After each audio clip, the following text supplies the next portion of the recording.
আনাস ফিরোজা। আমি full time engineer and part time student. Part time বলি কারণ আসলে পড়াশোনা করি বাট অতটা করা হয় না যতটা দরকার। And I have many hobbies as Anam ভাই said. I like cooking as well as building keyboards. That's one of my main hobbies.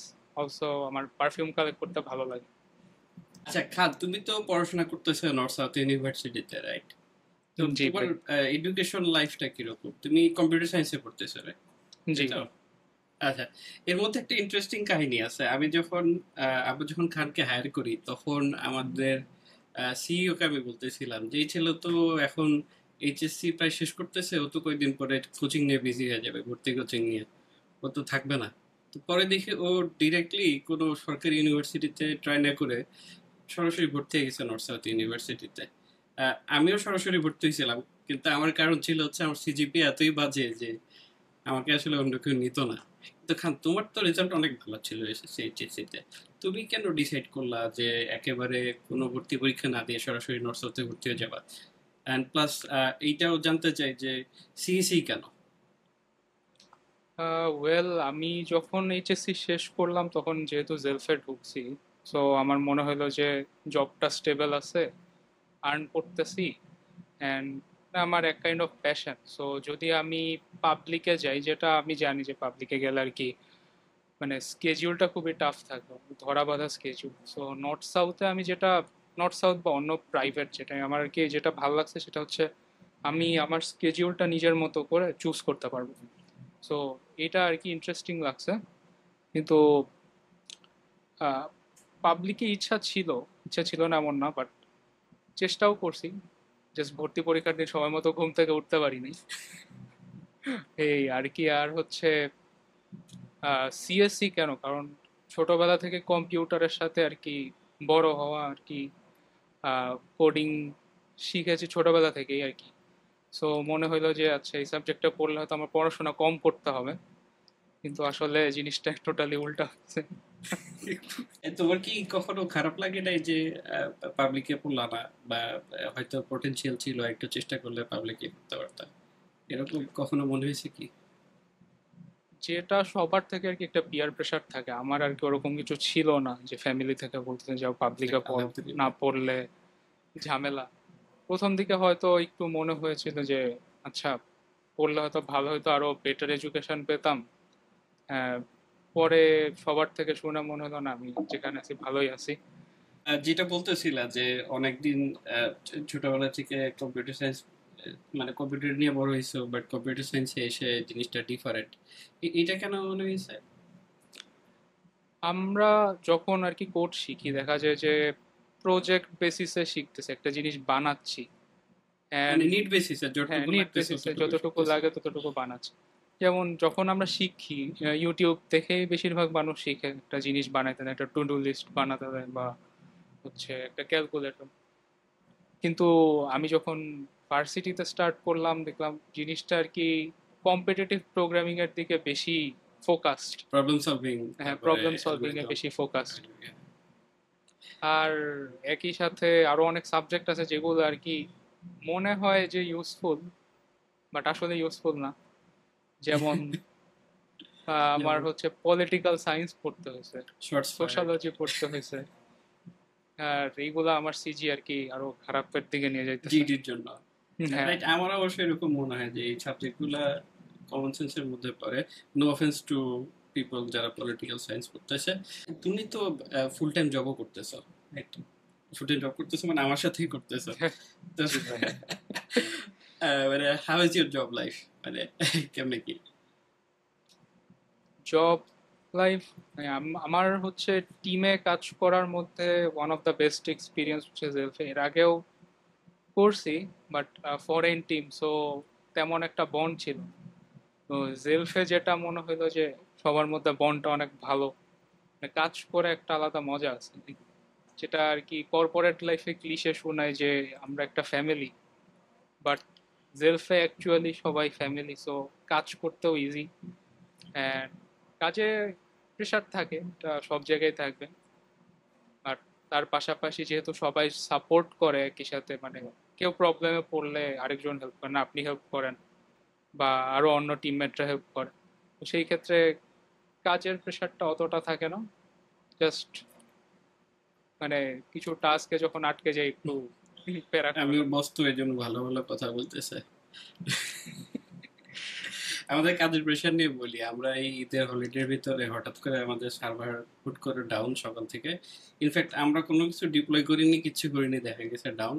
সেটা নিয়ে আমি, খান আর আমাদের কলিগ আছে মন্ময়, ও আমাদের ডেভঅপস দেখে আমরা তিনজন মিলে পুরো মাথা নষ্ট, চুল টুল ছিঁড়ে একাকার। পরে দেখি যে আমরা রেগুলার ডিপ্লয় করিনি দেখি জিনিসটা ব্রেক করছে। এক জায়গায় একটা মেমোরি লিক টাইপের একটা প্রবলেম ছিল, যেটা আমরা নোটিস করি নাই, কারণ আমরা প্রতি 2 দিন পর পর নতুন একটা ডিপ্লয়মেন্ট করি, আর ওই জিনিসটা রিসেট হয়ে যায়। আজকে আমি যে খান আসফিরেজাকে দেখতেছি, সেই খান আসফিরেজা মানে এই পর্যায়ে পৌঁছানোর জার্নিটা কেমন ছিল তোমার একবার ছোটবেলা থেকে, মানে what is the build up? Ah, ছোটবেলায় আমি যখন আমার মামার বাসায় গিয়েছিলাম তখন হচ্ছে একটা কম্পিউটার দেখি। তো ইন্টারেস্টিং লাগে যে বাটন চাপলে ক্যারেক্টার সামনে আগে ভাইসিটি ফার্স্ট নোটিস করি ভাইসিটি। তো হচ্ছে আমার মামাতো ভাই আমাকে খেলতে দিল, খেলে খুব ভালো লাগলো। গাড়ি চুরি করলা? হ্যাঁ, গাড়ি চুরি করলাম। দেন হচ্ছে আমাকে বললো যে এই জিনিসটা লেখো দেখবা একটা ম্যাজিক হচ্ছে। ও এই চিট কোড দিল, মানে অনেক মজা পেলাম পরে। তো পরে বাসায়ও একটা কম্পিউটার আনলো। তো ওইখানে হচ্ছে আমার আম্মু আমাকে টাইপিং করা শেখালো, বাংলা ইংলিশ কিভাবে টাইপ করতে হয়, টাইপ করলাম। এরপরে হচ্ছে যেহেতু নেট ছিল, তো গেম নামানোর ট্রাই করতাম। আন্টি কিন্তু তোমাকে টাইপিং করা শিখেছে? আন্টি তো হেভি কুল মানুষ তাইলে। হ্যাঁ, আমার আমার আম্মু হচ্ছে কম্পিউটারের একটা ফার্মে কাজ করতো, সেখানে কম্পিউটার বিল্ড করতো আর কি। তো সেই আরে বাপরে হিসেবে বাপ। আম্মুর কম্পিউটার নলেজ ভালো ছিল, আমার আব্বু ইউজ করতো অফিসের কাজে। তো সবারই মোটামুটি কম্পিউটার লিটারেসি ছিল। আর তাদের কাছ থেকে আমি আর কি আমার বেসিক স্টার্ট, যে কিভাবে কম্পিউটার ইউজ করতে হয়, যে কম্পিউটার অন করে রিফ্রেশ করতে হবে তাইলে কম্পিউটার ভালো থাকে, মানে সব জিনিসপাতি আর কি। 500 বার রিফ্রেশ করবে কি হ্যাঁ, একটা জানি। তিন আহ, চারবার রিফ্রেশ করলে কোনো সমস্যা হবে না আর কি। করতাম। পরে হচ্ছে গেম নামানোর ট্রাই করতাম কিন্তু পারতাম না। তো আচ্ছা, সো গেম আন্টি নামাতে তোমাকে যে টাইপিং শিখাইলো। এরপরে আচ্ছা, কম্পিউটারটা কেন কেনা হয়েছিল তোমাদের বাসায়? যদিও মানে ওই সময় তো আসলে পারপাস ছাড়া কেউ কম্পিউটার কিনতো না বাসায়, রাইট? এটা আমার ঠিক মনে নাই কেন, বাট আমার বাবা মেবি শৌখিন ছিল দেখে নিয়ে আসছে একটা কম্পিউটার। আরে অস্থির অস্থির। তো ওইটা, ওটার কনফিগারেশনটা আমার এখনো মনে আছে। ওটা হচ্ছে 1 জিবি র্যাম ছিল, আর মেবি পেন্টিয়াম কোর বা সেলেরন কোর ছিল। তো তখন থেকে আর কি মনে একটা জিনিস যাবে যে আমি ক্লিক করতেছি এই জিনিসটা কেমনে হচ্ছে, যে গেম ওকে। খেলতেছি গেমটা আসলে হচ্ছে কেন। তো তখন থেকে আগ্রহ ছিল। তো এরপরে কম্পিউটারের অনেক খুঁটিনাটি শিখলাম, কমান্ড প্রম্পট শিখলাম যে এটা দিয়ে এরকম এরকম করা যায়। এই কমান্ড লিখলে একটা লিস্ট, যে সিডি লিখলে হচ্ছে আরেক ডিরেক্টরিতে যাওয়া যায়, এলএস লিখলে হচ্ছে সব আসে। এটা দেখে একটা হ্যাকার হ্যাকার ভাইব আসতো। আচ্ছা। তো এরপরে আর কি যখন ক্লাস 5-এ পড়ি তখন আর কি আমার এক মামা আমাকে বললো যে তুমি তো কম্পিউটার ভালোই চালাইতে পারো, তুমি এক কাজ, পাইথন প্রোগ্রামিং ল্যাঙ্গুয়েজ আছে, এটা শিখো, এটা দিয়ে তুমি অনেক কিছু করতে পারবে।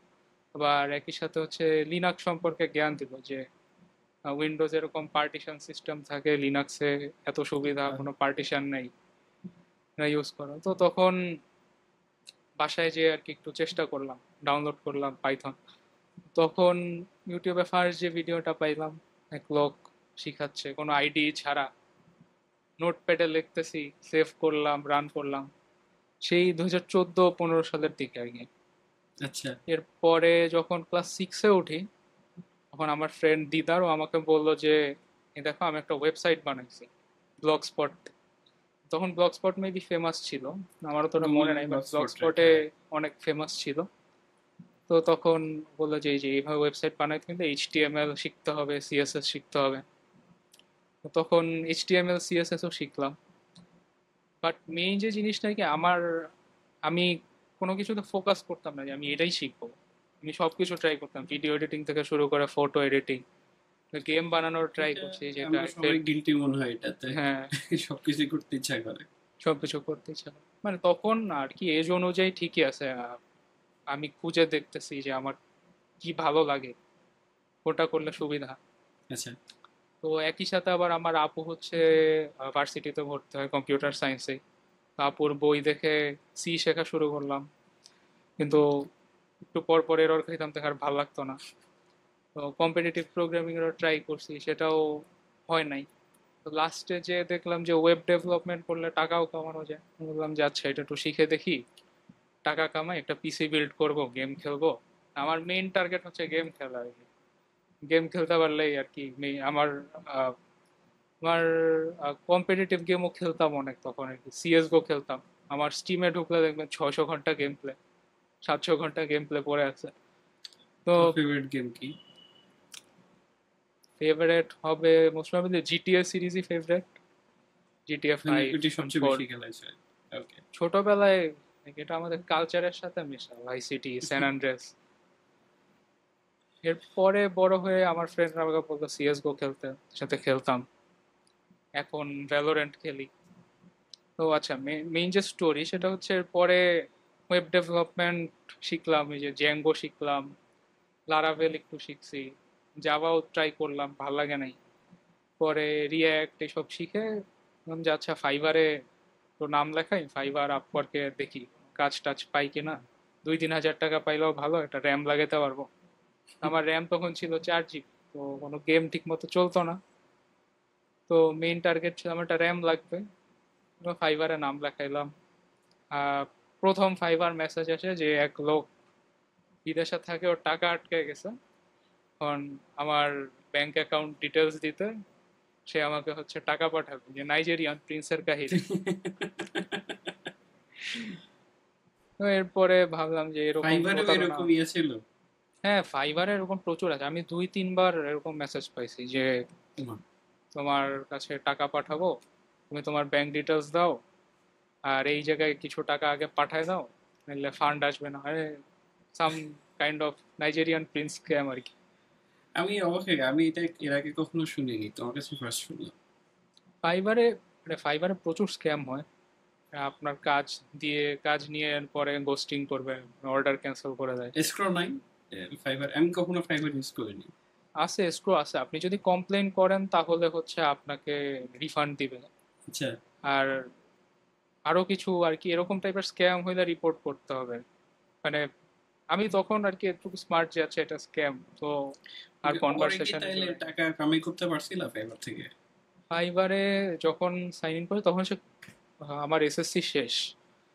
তো এসএসসি শেষের পরে ফাইবারে প্রথম একটা কাজ পাই, যে একটা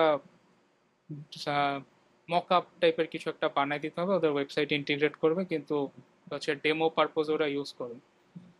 তো তখন রিয়্যাক্ট বলতে গেলে জাস্ট এইটুকু জানি যে ক্লাস কম্পোনেন্ট আছে, ফাংশনাল কম্পোনেন্ট আছে, ক্লাসের জায়গায় ক্লাস নেম হবে। তো তাও বললাম যে আচ্ছা আমি পারবো, করে দিচ্ছি। তখন 2 দিন সময় নিয়ে রিয়্যাক্ট সারা দিন বসে শিখে শিখে পরে হচ্ছে বানাই দিলাম। পরে হচ্ছে লোকটা বললো না ভালোই হয়েছে, যেরকম চাইছিলাম ডিজাইন অনুযায়ী ওরকমই হইলো, যে তোমাকে আমি হচ্ছে টিপও দিতেছি। টোটাল মেবি $30 ইনকাম করছি। আচ্ছা, ভালোই তো তো।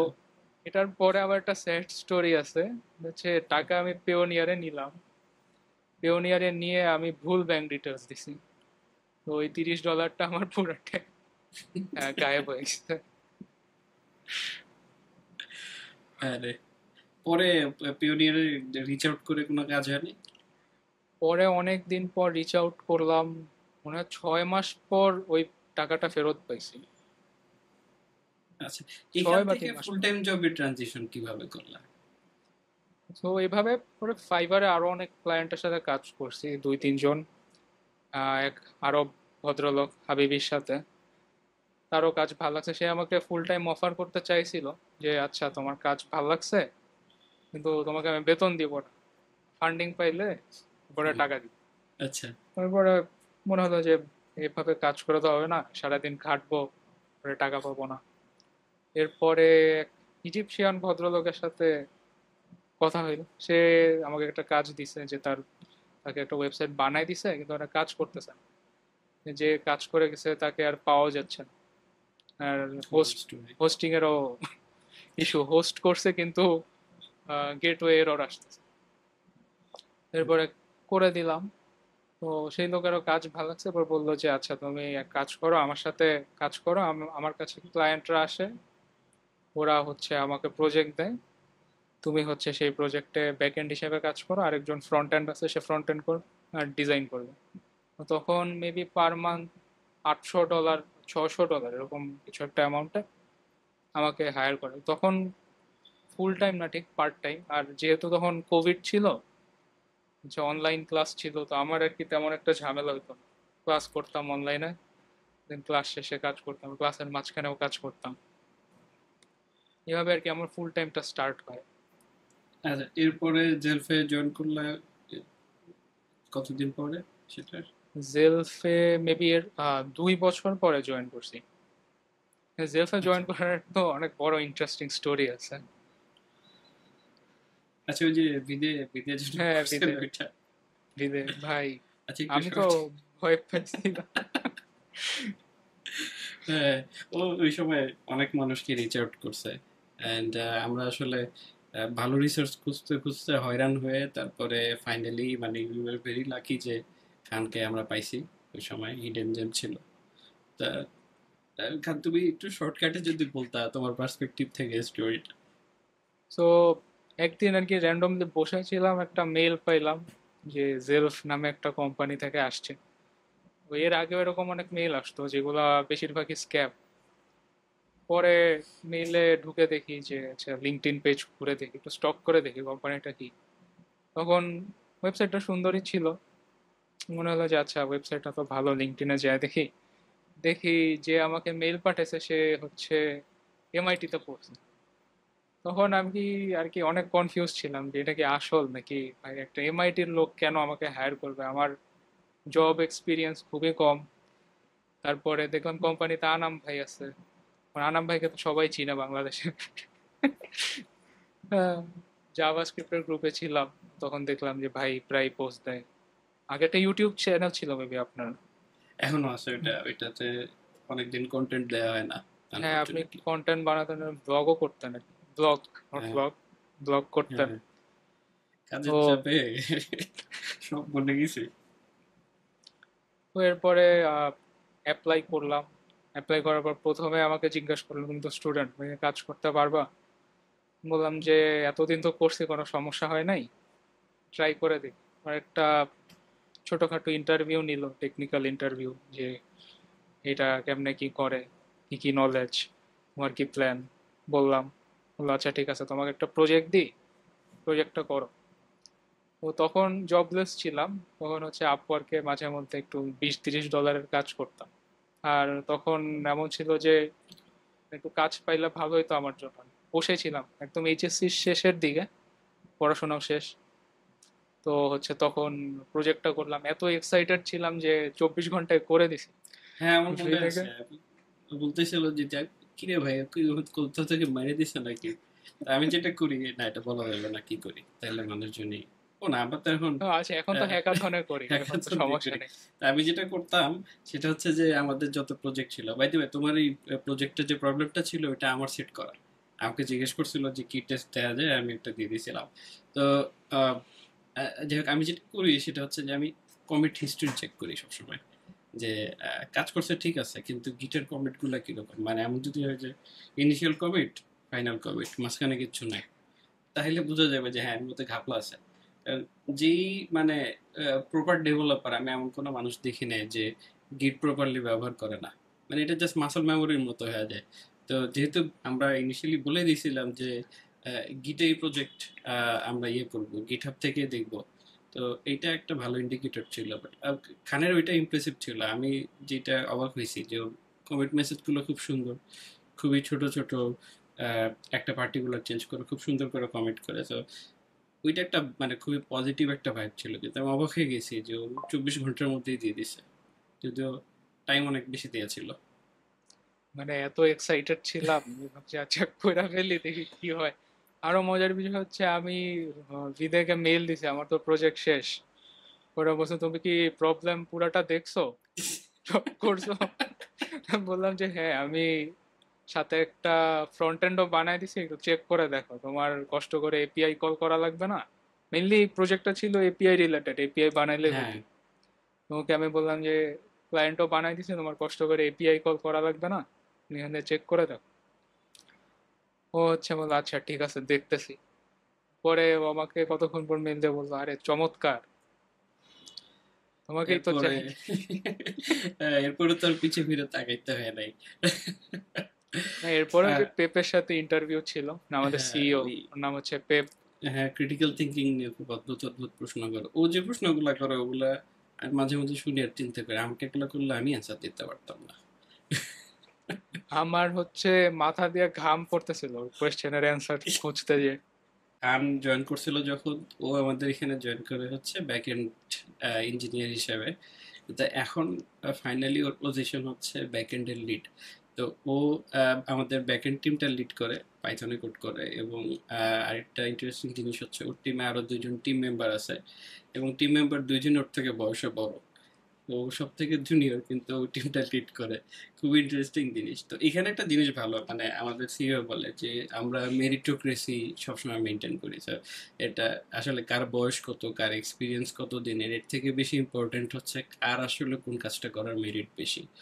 কাজের বাইরেও তো খানের বিশাল একটা দুনিয়া আছে, হবির দুনিয়া। তো আমি তুই বলতেছিলা যে তুমি রান্না করতে পছন্দ করো। তো কি রান্না করো? এটা কি ব্রেকিং ব্যাড এর হাইজেনবার্গের মতো রান্না বান্না, নাকি খাবার দাবার রান্না বান্না? Well, রান্না যেটা করি সেটা শুধু আমি খাইতে পারি, কারণ জোর করে খাইতে হয়, কেউ খাইতে চায় না। মানে এমনি আর কি ট্রাই করি, আমার পার্সোনালি অনেক ইনগ্রেডিয়েন্টস আনি বাইরে, বাইরে গেলে হচ্ছে যে চিজ কিনে আনছিলাম, দেন হচ্ছে গ্রিল মেশিন কিনে আনছি কয়েকদিন আগে, এখানে স্টেক রান্না করি। তোমার মানে এমনি ফেভারিট, মানে রান্না করার ফেভারিট জিনিস কি এমনিতে? Chicken grill. Chicken grill. আচ্ছা ঠিক আছে। আমি এখনো চিকেন গ্রিল খাওয়ার সাহস পাইনি, যদিও অনেকবার দাওয়াত দিছে, বলছে ভাই আসেন খান, কিন্তু আমার জীবনের মায়া আছে এই জন্য খাইনি। না ভাই, একদিন এসে খেয়ে যান অবশ্যই। তুমি তো এটার সাথে পিসি বিল্ডিংও করো, রাইট? অবশ্যই। এবং তোমার ওর মজার বিষয় হচ্ছে খানের একটা কাজিন আমাদের কলিগ, এবং ওরা জানতো না আর কি, ওর কাজিন জয়েন করার আগ পর্যন্ত জানতো না যে খান ওর আত্মীয় হয়। জয়েন করার পরে জানতে পারছে। তো ওর সাথে খানের হার্ডওয়্যারের প্রিফারেন্স মিলে গেছে, তো আমরা বলতেছিলাম যে মাস্ট বি রিলেটেড, পরে দেখা গেছে আসলে রিলেটেড। তো তোমার এমনি পিসি বিল্ডিং এর জার্নিটা কিরকম? ওয়েল, আমি হচ্ছে ছোটবেলায় ওই যে আমার এক মামার বাসায় যাইতাম, তার বাসায় যে গেম টেম খেলতাম, দেখতাম যে পিসিটা খুবই সুন্দর, নিয়ে আসতে পারলে ভালোই তো। তো সেটা তো সম্ভব না। তো তখন সে আমাকে বললো যে যে কম্পিউটারে এরকম এরকম অনেক পার্টস থাকে, যদি গেম খেলতে হয় গ্রাফিক্স কার্ড লাগবে, এটা সেটা। আচ্ছা। তো এরপরে হচ্ছে লাইনাস টেক টিমের ভিডিও দেখা শুরু করছে, ওইখান থেকে আর কি মাসাল মেমোরি হয়ে গেছে কোনটার পর কি করতে হবে, কেমনে করতে হবে। আচ্ছা। আমি আপ আনটিল 2021 আমার আর্ন করার আগ পর্যন্ত আমি পিসি বিল্ড করি নাই। ফার্স্ট টাইম পিসি বিল্ড করছি লাইফে, ফার্স্ট টাইম, তাও খুবই এক্সপেন্সিভ হার্ডওয়্যার দিয়ে। ওটা দিয়ে আমার স্টার্ট, তোমার পরে ফ্রেন্ডদেরটাও কেসিংটা সি করে থ্রু দিছি। না? হ্যাঁ আমার, কেসিংটা সি থ্রু না? পাশ সাইডে হ্যাঁ তো হ্যাঁ আমার গ্লাস কেসিংটা সি থ্রু। দেখাইতে পারবা কি? অনেক দূরে আছে এখন আর কি। আচ্ছা ঠিক আছে, আমি পরে ছবি দিয়ে দিব না এখানে। বাট ওর হ্যাঁ হ্যাঁ। কেসিংটা অনেক সুন্দর বাইরে থেকে, ওর কেবল ম্যানেজমেন্টটা অনেক গুছানো দেখছিলাম। আহ, এইটার মানে সব থেকে ইন্টারেস্টিং হবে এটা আমরা পরে, যে এটার সাথে খানরে আমি দেখছি ও ও গিটার বাজায়, রাইট? মানে যেটা সাউন্ড হয় আর কি, ওই গিটার। তুই তো ইলেকট্রো গিটার বাজাও, রাইট? ওটা আসলে পারি না, জাস্ট বাজাই। মেয়েদের ইমপ্রেস করার জন্য? না আসলে হচ্ছে মেটাল, মেটাল টাইপের গান অনেক পছন্দ তো। তো ভাবছিলাম একটু শিখে রিফ টিফ বাজাবো, এখনো তিনটা কর্ডের বেশি কিছুই পারি না। আচ্ছা এইটাতে মানে খুব সম্ভবত ভালো একটা সেগুয়ে আছে। যে আমরা খান রিসেন্টলি বেশ অনেকবার ট্রাভেলও করছে, এবং লাকিলি ওর আনলাকিলি ওর বেশিরভাগ ট্রাভেল হয়েছে আমার সাথে, বিদেশ ট্রাভেল। কয়েকদিন আগে আমরা যখন ইন্ডিয়ার সাথে সম্পর্ক ভালো ছিল, তখন ইন্ডিয়ায় গেছিলাম একসাথে। এরপরে আমরা ভিয়েতনাম গেছি। আহ, ভিয়েতনামে একটা পার্টিকুলার ঘটনা মনে আছে আমার। খান হচ্ছে একটা দোকানে ওয়ালেট রেখে আসছিল, তাই না? ওয়ালেট রেখে আসছিল না ভুল করে? না, ওয়ালেট না, গেঞ্জি রেখে আসছিলাম গেঞ্জি আমি। রেখে আসছিল। তো হুইয়ান নামে একটা জায়গা আছে দানাঙে। ওই জায়গাটা অনেক সুন্দর। আহ, খুব চমৎকার লাইটিং করা, খুব চমৎকার একটা একটা ওয়াকিং স্ট্রিটের মতো। তো ওইখানে কোন দোকানে রাখছি এটা আমার মনে নাই। তারপরে আমি আর খান ব্যাকট্র্যাক করে হেঁটে হেঁটে গিয়ে নিয়ে আসতেছে যখন, তখন হচ্ছে হোটেল ক্যালিফোর্নিয়ার একটা ইয়ে আসতেছিল না, সাউন্ড সোলো, আসতেছিল, হ্যাঁ, সোলো। লাস্ট 16টা। তো আমি আর খান হচ্ছে আস্তে আস্তে আস্তে আস্তে গেছি ওই সাউন্ডটা ধরে ওইদিকে গেছি, ভাবছি যে মনে হয় কোন একটা পাবে মিউজিক বাজতেছে এমনিতে। পরে গিয়ে দেখি যে লাইভ হচ্ছে ওই জায়গায়। মানে একটা একটা ব্যান্ড এত সুন্দর করে বাজাচ্ছিল। তো এই ঘটনাটা বলার রিজনটা হচ্ছে, এর কয়েকদিন পরে আমি খানের বাসায় গেছি এবং খান আমাকে ওই সোলোটা শোনাইছে ওর গিটারে। এটা মানে খুবই অদ্ভুত, ডেডিকেশন না থাকলে আসলে এটা সম্ভব না। আহ, আচ্ছা, স্পিকিং অফ হবিস, লাস্ট এবং খুবই ইন্টারেস্টিং যে হবিটা সেটা হচ্ছে কিবোর্ড বিল্ডিং। আমি কখনো জানতামই না যে কিবোর্ড বানানো একটা হবি হতে পারে। আমি ওই দোকান থেকে গিয়া এফোর এই এফোর টেকের বিজয় কিবোর্ড বাংলা কিনে নিয়ে কিবোর্ড। বিজয় কিবোর্ড কিনে নিয়ে আসতাম, বেশি ইউজ করতাম, খটখট আওয়াজ হতো। বাট কিবোর্ড বিল্ডিং যে একটা হবি হতে পারে ভাই, আমি তোমার কাছ থেকে শিখছি এটা। তো এই হবিটা নিয়ে একটু বলো তো। কিবোর্ড বিল্ডিং আমি নিজেও জানতাম না আসলে। মানে একদিন কি হইলো যে, মানে যে মেকানিক্যাল কিবোর্ড নতুন জানলাম যে জিনিসটা কি, সাউন্ড হয়। এরপরে মনে হলো আচ্ছা এটা তো কিনা দরকার, কারণ এই বাংলা কিবোর্ড দিয়ে তো হইতেছে না, মানে হ্যাকার হ্যাকার ভাইব নাই। তো এরপরে হচ্ছে গেলাম, সব থেকে সস্তা যেটা পাইছি কিনে আনছি। এবারে ইউটিউবে ভিডিও দেখলাম যে এটার নিচে সুইচ থাকে, এটা উঠায় হচ্ছে অন্য সুইচ বসানো যায়। তো ওই কিবোর্ডটা তো দিলাম, স্ক্রু ড্রাইভার দিয়ে একটা খোঁচা দিছি কিবোর্ডের ওই বাটনের নিচে, দেখে ওটা সোল্ডারিং করা। তো এরপরে আর কি ইউটিউব দেখে শিখলাম যে আসলে কিছু কিবোর্ড আছে যেগুলায় সুইচ বসানো যায় লেগোর মতো, আর কিছু আছে হচ্ছে যেগুলা সোল্ডারিং করা থাকে, মেমব্রেন কিবোর্ডের মতো আর কি, যে পার্মানেন্টলি ওই জায়গায় থাকবে। আপনি চাইলে আচ্ছা, চেঞ্জ করতে পারবেন, সার্কিটটা একটু যে সোল্ডারিং করতে হবে। বুঝতে তো পারছি, মানে কুইক রিলিজ না আর কি হ্যাঁ, এটা। Quick release. তো এরপরে ইউটিউব দেখে শিখলাম যে আচ্ছা কিবোর্ডের এরকম অনেক কিছু আছে, এত সুইচ আছে, এক একটার সাউন্ড প্রোফাইল এক এক রকম। কোনোটা চাপলে খুবই বেশি সাউন্ড হয়, কোনোটায় ফিঙ্গার ফিল অনেক ভালো। তো এই দেখার পর হচ্ছে মনে হলো জিনিসটা অনেক এক্সপেন্সিভ, এটা ফিউচারের জন্য রেখে দিই।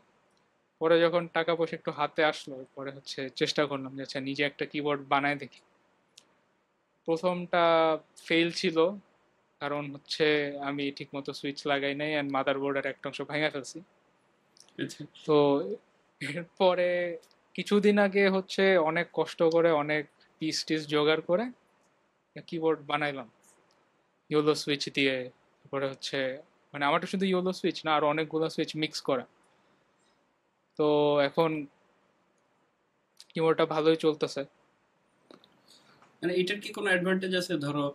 মানে বড় যে কি গুলো আছে, মানে আমি ধরো পার্সোনালি আমার যদি সুইচ ইয়া করার অপশন থাকতো, পার্সোনালি আমি কি করতাম, বড় যে সুইচ গুলো আছে ওইটাতে এক ধরনের সুইচ ব্যবহার করতাম, মানে যেমন স্পেস বার, হুম, হুম, এন্টার।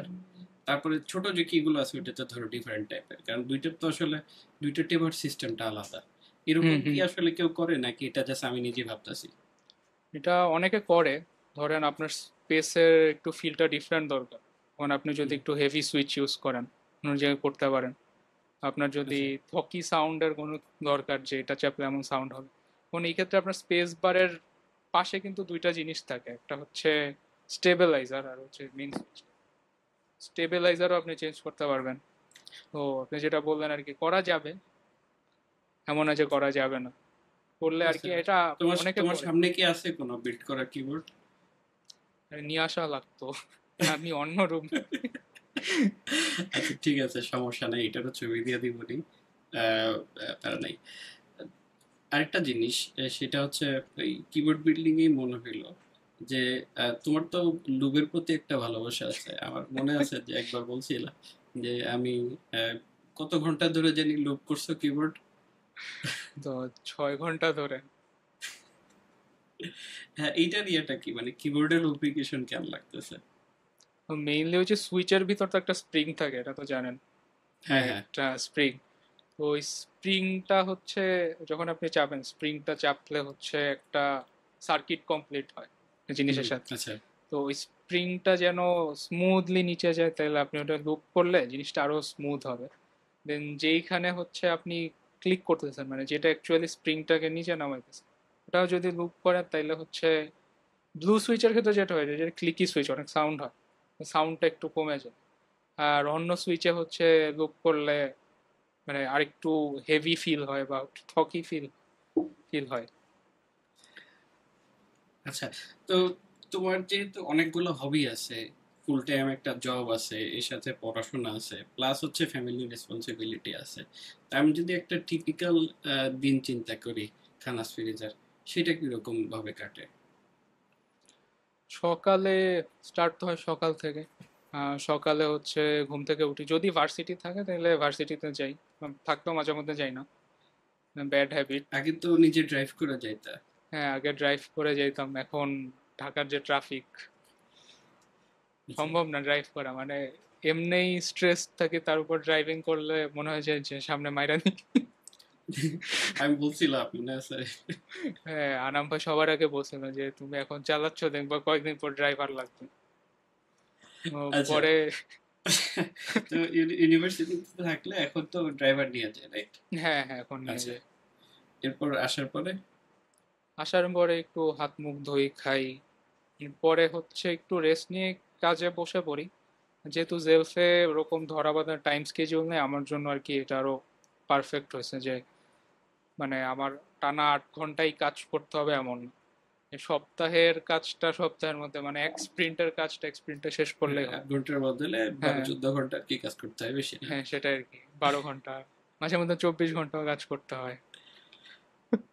আচ্ছা, আর তো যদি ইয়া না থাকে, ধরো ইউনিভার্সিটি যদি না থাকে সেক্ষেত্রে, বা যদি ইউনিভার্সিটি ছুটির দিন না পড়ে? থাকলে হচ্ছে তখন সকালে হচ্ছে একটু বের হই, ফ্রেন্ডদের সাথে একটু দেখা করে আসি শর্ট টাইমের জন্য, কারণ ফ্রেন্ডদের ভার্সিটিও ওই টাইমেই শেষ হয়। ওই টাইমে ওদের সাথে একটু দেখা করে আসি। দেন ওই দুপুরবেলা বাইরে হয়তো খাই বা বাসায় এসে খেয়ে সেম কাজে বসে পড়ি। বা কাজ না থাকলে হয়তো একটু স্টাডি করি, যদি আর কি পরদিন পরীক্ষা থাকে তাইলে আর কি স্টাডিটা করতে হয়। শুধু পরদিন পরীক্ষা থাকলে স্টাডি করো, এটা ছাড়া আর দরকার নাই এমনি নর্মাল দিনে? নর্মালি যেটা হয় আর কি ভাই, ভার্সিটিতে গ্যাপ পাই, ওই গ্যাপের মধ্যে যা দরকার আর কি পড়ে ফেলি। অ্যাসাইনমেন্টটাও ভার্সিটির আগে যে ফ্রেন্ডদের কাছ থেকে কালেক্ট করি, বা যেগুলো আর কি ইজি সেগুলো নিজেই ট্রাই করি। ফ্রেন্ডরা এমনি অ্যাসাইনমেন্ট করে চায় না? তুমি তো বলে যে তুই তো সব পারিস, করে দে। আমার ট্যাকটিক হচ্ছে আমি এখনো করি নাই। মানে একান্ত মানে একদম ক্লোজ ফ্রেন্ড হইলে, লাইক আমার যে ফ্রেন্ড ওর সাথে একসাথে ভার্সিটিতে ঢুকছি, তো ওকে একমাত্র দেই, ছাড়া আর কাউরে দেই না।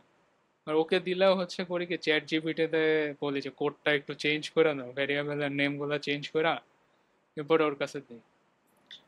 ওকে, যারা স্টুডেন্ট, যারা এই পডকাস্ট দেখতেছেন, আপনার এখান থেকে হিন্ট নেওয়ার দরকার নাই, নিজের অ্যাসাইনমেন্ট নিজে করা লাগবে।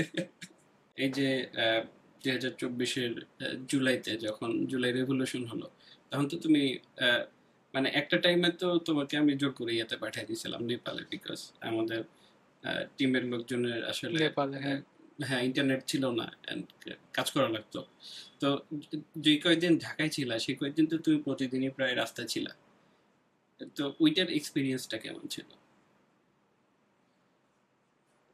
আহ, প্রতিদিন না ঠিক, আমি 2 থেকে 3 দিন বের হইছি। আচ্ছা। অ্যান্ড একদিন খুবই ডেঞ্জারাস এক্সপিরিয়েন্স নাই।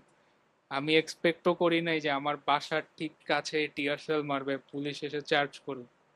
আমি জাস্ট ওইখানে ছিলাম ফ্রেন্ডের সাথে, হঠাৎ দেখে টিয়ার সেল, পরে চোখ দিয়ে কান্না, মনে হচ্ছে চোখের মধ্যে কেউ মানে কি বলবো, এরকম এক্সপিরিয়েন্স আমি জীবনেও করিনি যে চোখে মরিচ টরিচ মারছে বা কিছু। তো পরে ওইখান থেকে পাথর টাথর নিয়ে পাথর মারলাম, কোনোভাবে যান বাঁচায় আসছি। দেন আরেকদিন হচ্ছে 10 নাম্বারের দিকে গেছিলাম, ওইখানেও আর কি, ওখানে এক্সপিরিয়েন্সটা অতটা খারাপ ছিল না। এখানে আর্মি এসে আর কি একটু হেল্প করছিল, যার কারণে বেঁচে গেছি একটুর জন্য, নাইলে হয়তো মাইটার খাওয়া লাগতো। 5 তারিখে আমরা তো ইয়াতে নেপালে প্রায় সবাই মিলে মিষ্টি বিলাইছি। প্লাস আমরা ইয়াতে ছিলাম, হিমালয়ান জাভা ক্যাফেতে ছিলাম সবাই মিলে। আহ, ওখানে যে কয়জন গেস্ট ছিল সবাইকে মনে হয় কাপ কেক খাওয়াইছি। ওরা কই থেকে জানি বাংলাদেশের পতাকা কালেক্ট করে দিচ্ছে, মানে নেপালের যে ফ্রেন্ডরা ছিল আমাদের, ওরাও খুব খুশি হয়েছে আসলে ফাইনালি। বাট ওই টাইমটা আসলে খুবই খুবই খুবই ডেঞ্জারাস ছিল খুবই ওই ডেঞ্জারাস ছিল টাইমটা। ভাই। বাট হোপফুলি ফিউচার বেটার হবে, মানে একটা ভালোর দিকে আতঙ্ক যাবে। ছিল প্রত্যেক দিন। মানে নিউজ, এমনি বাসায় টিভি নাই, আমাদের টিভি হচ্ছে ইন্টারনেট কানেক্টেড, কোনো নিউজ নাই, নেট নাই। তারপরে ফোন দিয়ে একটু পর পর ফ্রেন্ডদের কাছ থেকে শুনি কি হচ্ছে, এই সেই, মানে খুবই একটা আতঙ্কের টাইম ছিল। বিডিআইএক্স তো ওই সময় বেশ ভালো কাজে দিয়েছে না? হ্যাঁ সবাই সবার কাছ থেকে আইপি অ্যাড্রেস জিজ্ঞেস করে। হ্যাঁ, আমার ফ্রেন্ডকে ফোন দিয়ে জিজ্ঞাসা করলাম কোনো আইপি আছে কিনা, ওর হচ্ছে পার্সোনাল নেস আছে, ওর আইপিটা আমাকে দিল, ওখান থেকে অনেক কিছু নামায় টামায় দেখছিলাম। কিন্তু যেদিন দেখতে বসছি তার পরদিনই আমাকে পেপার আনাম ভাই, বলে যে তোমার কালকে নেপাল যেতে হবে। ফার্স্টে বলি যে কি মজা করতেছো নাকি, তুই তো পরে সারা বলে না দুনিয়া ঘুরে আসলে, গেছো না? না আমি যাই নাই, ফরহাদ ভাই গেছে, ফরহাদ ভাই আর আহমেদ ভাই। আচ্ছা, মালয়েশিয়া ঘুরে এরপরে আসছে, আমার ডিরেক্ট ফ্লাইট ছিল ডিরেক্ট ফ্লাইট ওই। ছিল। হুম। যাক, মানে ওই দিনগুলো যে পার হয়ে গেছে, প্লাস হ্যাঁ মানে এটাই, আলহামদুলিল্লাহ।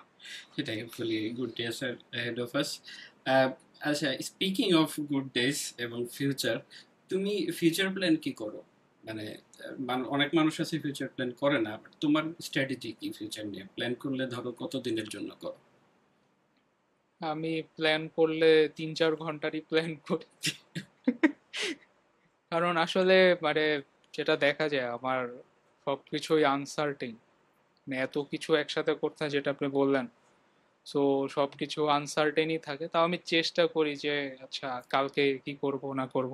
বা ধরো হ্যাঁ, এরকম কোনো লং টার্ম গোল নাই যেটা হয়তো চিন্তা করতেছো যে 5 বছর, 4 বছর 5 বা বছর, দশ আচ্ছা। বছরের মধ্যে অ্যাচিভ করতে কম চাও? আহ, আগে ছিল যে মানে তখন ভাবতাম যে হচ্ছে যদি জব না থাকে বা হচ্ছে মানে এখন তো জবে আছি, যখন আর কি ভাবি না যে জব করব সেই টাইমে ভাবছিলাম যে একটু বাইরে যাব কি, আন্ডার গ্রেডের জন্য বা মাস্টার্সের জন্য।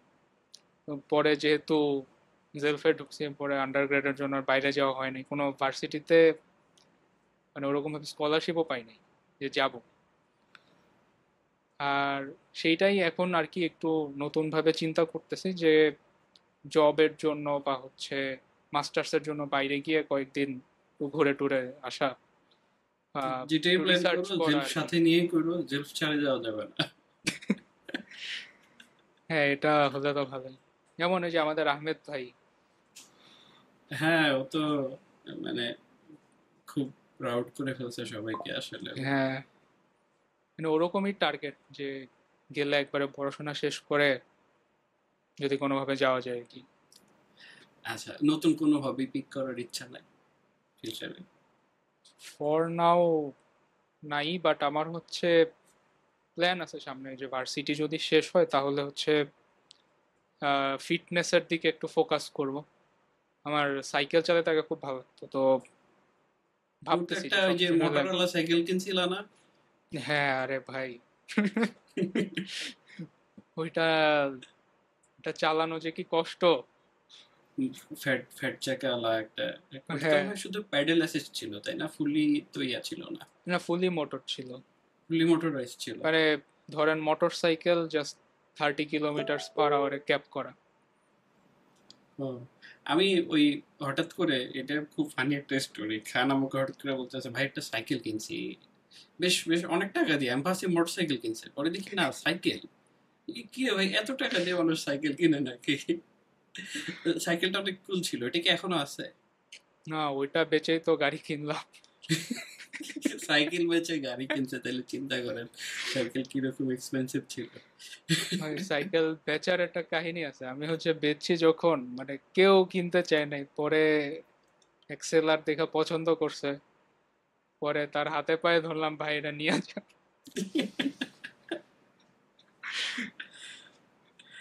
আবার তাহলে সাইকেলিং স্টার্ট করবে, রাইট? ওইরকম মোটা সাইকেল তো আর নিবা না। না, মোটা নাই এবার। কিনলে ধরেন হচ্ছে আশপাশে ঘোরার জন্য আর কি, মানে সাইকেলিং করার জন্য, ফিটনেস, ফর ফিটনেস। মানে আচ্ছা, এত স্ট্রেস যায়, এত খাওয়া দাওয়া হয়, মানে শরীরটা মুভ করা হয় না। জিমে যে যাইতা?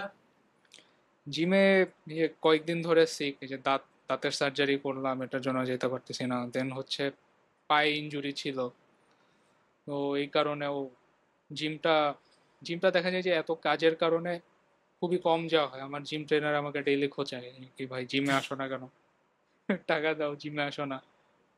মানে ওইটা আর কি another subscription that I don't use. হুম, নেটফ্লিক্সের মতো পুরাই। আচ্ছা, তো আমরা অলমোস্ট শেষের দিকে চলে আসছি। আমি কয়েকটা একেবারে আহ, ছোট ছোট র্যাপিড ফায়ার কোয়েশ্চেন করি, প্রশ্নগুলো আমার খুবই পছন্দ এমনিতেও। ধরো তোমার যদি টাকার জন্য কাজ করতে না হয়তো, একেবারে আনলিমিটেড রিসোর্স থাকতো, সেক্ষেত্রে তুমি কি করতা? হ্যাঁ ভাই, তাহলে ব্যাটম্যান হইতাম, মোহাম্মদপুরে যে একটু মব পিটায় আসতাম। মানে বাদুর এটা মানুষ। এজ এ জোক, বাট তাইলে ট্রাই করতাম আর কি ট্রাভেল করার, আর ফিটনেসের দিকে একটু বেশি ফোকাস করতাম। হেলদি খাবার, fitness and travelling. Mostly travel করতে তো বেশ ভালোই লাগে, বিদেশে যে ঘুমানো একটা আলাদা শান্তি। নতুন কোনো দেশ আছে উইশ লিস্টে যেখানে যেতে চাও? আহ, মালয়েশিয়া আর সিঙ্গাপুর ফর নাও লিস্টে। মালয়েশিয়ার ভিসাও করে রাখছি, কিন্তু এখনো বুঝতেছি না যাব কি না, কবে যাব। আচ্ছা, মালয়েশিয়া বেশ বেশ খুব ইন্টারেস্টিং একটা জায়গা। সব থেকে ভালো জিনিস হচ্ছে হালাল খাবার পাওয়া খুব ইজি। আমার ক্ষেত্রে দেখা যায় জেলস থেকে কেউ না গেলে আসলে যাওয়ার আগ্রহটা পাই না। ফরহাদকে নিয়ে যাও, ওর তো ভিসা আছে। হ্যাঁ, ভাইয়ের সাথে কথা বলছিলাম যে যাবো কিনা, মানে কোনো শিওর না, বুঝতেছি না যে যাওয়াটা ঠিক হবে কিনা এখন, কারণ অনেক প্রেশার আর কি কাজের। স্পিকিং অফ ফরহাদ, ওকে নিয়ে আসতে হবে এই পডকাস্টে। তুমি যখন 1 GB বলতেছিলা র্যাম, তখন আমার হ্যাঁ, ফরহাদের কথা মনে হয়েছে। এটা আমাদের খুব ডিপ একটা ইন্টারনাল জোক আছে, এটা পাবলিকের সাথে বলা যাবে না, বললে ফরাদ ভাইকে পাবলিক নিয়ে মাইর বললে, ফরাদ ভাইয়ের ক্যান্সেল মুখ হয়ে থেকে যাবে। সবাই শুনলে। না না, এটা বলা, এটা ভাই বললে ক্যান্সেল হয়ে যাবে, ওটা বলাই যাবে না। আচ্ছা, একটা বইয়ের নাম বলো যেটা ধরো তোমার লাইফে অনেক বড় ইম্প্যাক্ট হয়েছে। আসলে বই তো তেমন পড়ি না, বাট একটা ইনসিডেন্ট আছে যেটা বাট লাইফ বদলাইছে, বই রিলেটেড। যে ইন্টারের বায়োলজি বই, এটা দেখার পর আমি ইন্টারের বায়োলজি নেই নাই, আমার কলেজে ইঞ্জিনিয়ারিং ড্রয়িং ছিল, আমি ওই সাবজেক্টটা চুজ করছি যে এটা আমার দ্বারা হবে না। মানে বই ইম্প্যাক্ট করছে কিন্তু আসলে not in a positive way. হ্যাঁ, না, আমার আর কি মুখস্থ বিদ্যা অত ভালো না, তো সেই জন্য আর কি ভাবলাম যে আচ্ছা ড্রয়িং কাইন্ড অফ ইন্টারেস্টিং, ওইটাই করি। ওকে, তুমি যদি ধরো এ, মানে টাইম বা হচ্ছে প্লেস একেবারে কোনো সমস্যা না এরকম টাইপের হিস্টোরিতে যে কোনো মানুষের সাথে ডিনার করতে পারো, তাইলে সেক্ষেত্রে কার সাথে ডিনার করবে? হুম, নিকোলা টেসলা আই গেস, কারণ ছোটবেলায় অনেক ফ্যাসিনেটেড ছিলাম এই লোকটাকে নিয়ে। এ খুব কুল কুল ইনভেনশন করছে, তো জীবনেও মানুষ মুখ দেখতে পারে নাই, because he was limited by his time. চমৎকার একটা মানুষ নিকোলা টেসলা। মানে কষ্ট লাগে এটা যে আমি কয়েকদিন আগে একটা পিচ্চিকে জিজ্ঞেস করছিলাম যে বলো তো নিকোলা টেসলা কে, বলে নিকোলা টেসলা একটা গাড়ি। যে একটা ব্র্যান্ড আছে না নিকোলা, আর হচ্ছে নিকোলা তো ওই যে ইলেকট্রিক ট্রাক বানায় মনে ইলেকট্রিক হয়। Hydrogen based fuel I guess. ও হ্যাঁ হ্যাঁ, hydrogen fuel cell. Trevor Milton সিইওর নাম। হ্যাঁ, আমার মনে আছে, আমি ডকুমেন্টারি দেখতেছিলাম। নিকোলা টেসলা হচ্ছে কি, এবারে টু বি অনেস্ট আমারও খুবই পছন্দের একজন মানুষ। এই লোকের লাইফ এত রহস্যময়, আর মানুষ এত মিথ আছে এই লোকের নামে। অ্যাটলিস্ট মিথ গুলো নিয়ে জিজ্ঞেস করা যেত, ভাই আপনি হ্যাঁ, কি এর আসলে জন্যই। আসলে ওয়্যারলেস ট্রান্সমিশন বানাইতে পারছিলেন? আমার মনে আছে স্কুল লাইফে ওই টেসলা কয়েল বানানোর ট্রাই করছিলাম, এন্ড এটা আমি স্কুলেও সাবমিট করছিলাম, কিন্তু বলছে এটার ইউজ কি, ও, পরে আর বলতে পারি নাই। টেসলা কয়েল বানাইছিলা মানে তুমি কি হ্যাঁ, দেখাইছিলা ইলেকট্রিক আর্ট দেখাইছো অ্যাকচুয়ালি? না টেসলা কয়েল ওই যে ওয়্যারলেস ইলেকট্রিসিটি, ও লাইট আচ্ছা আচ্ছা কাছে আচ্ছা দিলে মানে কাজ ও করে। আচ্ছা আচ্ছা সরি সরি এটা হচ্ছে হ্যাঁ হ্যাঁ তোমার ইন্ডাকশন। ইন্ডাকশন, হ্যাঁ। হ্যাঁ, হ্যাঁ, বুঝতে পারছি। মুভিটা দেখো মানে যদি না দেখে থাকো, দ্য প্রেস্টিজ। হ্যাঁ, দ্য প্রেস্টিজ, নোলানের মুভি। হ্যাঁ ওখানে নিকোলা মানে ওখানে টেসলার বেশ মানে হ্যাঁ, যদিও এটা টেসলার একটা মিথিক্যাল আর অ্যাপিয়ারেন্স কি আছে। কিন্তু খুব ইন্টারেস্টিং। এবং টেসলার খুব সম্ভবত সব থেকে সুন্দর অনস্ক্রিন ডিপিকশন হচ্ছে ওই মুভিটায়। চমৎকার লাগছে হ্যাঁ, হ্যাঁ। যদিও মিথ পুরোটা মানে পুরোপুরি কাল্পনিক একটা মুভি বাট খুবই চমৎকার। স্পিকিং অফ মুভি, তোমার লাইফ যদি মুভি হতো তাহলে সেই মুভির নাম কি হতো? যে একটা মুভি আছে না শাহরুখ খানের, my name is my name is Khan. Khan and I am not হ্যাঁ। টেররিস্ট। আমি বলবো my name is Khan, I am not a front end engineer. আচ্ছা, ওকে, ফাইনাল কোয়েশ্চেন। তোমাকে যদি একটা টাইম মেশিন দিয়ে দেওয়া হয় এবং বলা হয় যে তুমি তোমার লাইফের মানে এখন পর্যন্ত যত বয়স হয়েছে যে কোনো টাইমে যেতে পারবা তোমার পাস্টে, তাহলে তুমি কোন বয়সে যাইতা এবং তোমার ওই বয়সের সেলফকে কি বলতা? Good question. মেবি ধরেন 10-12 বছর তখন যাইতাম, যে বলতাম যে যা করতেছ করো, এটাই করতে থাকো, জীবনের সফলতা দেখতে পারবা। আর হচ্ছে গেম একটু কম খেলতে বলবো। তাইলে ধরো বাটারফ্লাই ইফেক্টের মতো তোমার যদি ফিউচার পাল্টায় যায়, ধরো এমন হইলো যে আসলে গেম এত খেলছো দেখেই খান আজকে খানাস ফিরে যা যেরকম সেরকম হয়েছে। আসলে আমার কাছে যেটা মনে হয় কি, আমি গেমের মানে মাঝখানে গেম এত বেশি খেয়েছি না, আমার যে কোডিং এর প্রতি প্যাশনটা, এটা ফোকাস একটু কম হয়েছে। সো নর্মালি মানুষের শিখতে তো 1-2 বছর লাগে, আমার ওখানে 3-4 বছর লেগে গেছে। তো এটা আর কি একটু, আমার সবসময় একটু গিল্টি ফিল হয় এই জিনিসটা। আমরা একেবারে শেষে চলে আসছি। মানে আর তেমন কিছু বাকি নাই। তো তুমি অডিয়েন্সদের উদ্দেশ্যে কোনো উপদেশ দিতে পারে, বড় ছোট হইলেও সমস্যা নাই, ধরো বড়দেরকে যদি কিছু বলো বা তোমার আমাদের যারা অডিয়েন্স যারা ছোট that they might look up to you, তাদের উদ্দেশ্যে কি বলবা? বলবো যে মানে আমি তো বড়দেরকে দিলে একটু ডিসরেসপেক্টিং লাগতে পারে, আমি ছোটদের জন্য বলতে পারবো যে যেটা পছন্দ সেটাই করতে, অ্যান্ড ট্রাই করতে প্যারেন্ট মানে প্যারেন্টসদেরকে একটু কনভিন্স করার ট্রাই করতে যে আমি এইটাই ফোকাসড, অ্যান্ড এটা আমার করতে ভালো লাগে, অ্যান্ড এটাতে আমি ফিউচার বানাতে চাই। সো ওই জিনিসটা ফোকাস থাকলে একদিন না একদিন আর কি ভালো কিছু করা যাবে, অ্যান্ড অবভিয়াসলি জিনিসটা ভালোই তো হবে। ওকে, আমরা আহ, আমাদের পডকাস্টের একবারে শেষে চলে আসছি।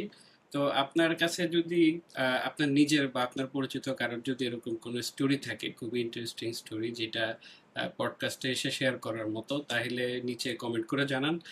এই এপিসোডটা কেমন লাগলো সেটাও জানান।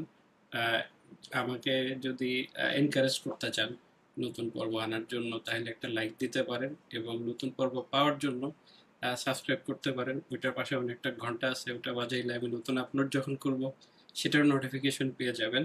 তো একেবারে ফাইনালি খান, আহ, আহ, শেষের সেন্টেন্সটা তুমি বলো যেটাতে আমরা পডকাস্ট শেষ করবো। Well, thanks everyone for listening. আমার আমি this is my first time doing YouTube videos. এর আগে হচ্ছে ভার্সিটির জন্য ভিডিও বানাইছি, but this is my first time and I am feeling really good একটা ভিডিওতে, আনাম ভাইয়ের ভিডিওতে অ্যাজ এ গেস্ট এসে। And obviously everyone subscribe. Okay, done, thank you, Allah হাফিজ। থ্যাংক ইউ ভাই, আল্লাহ হাফেজ।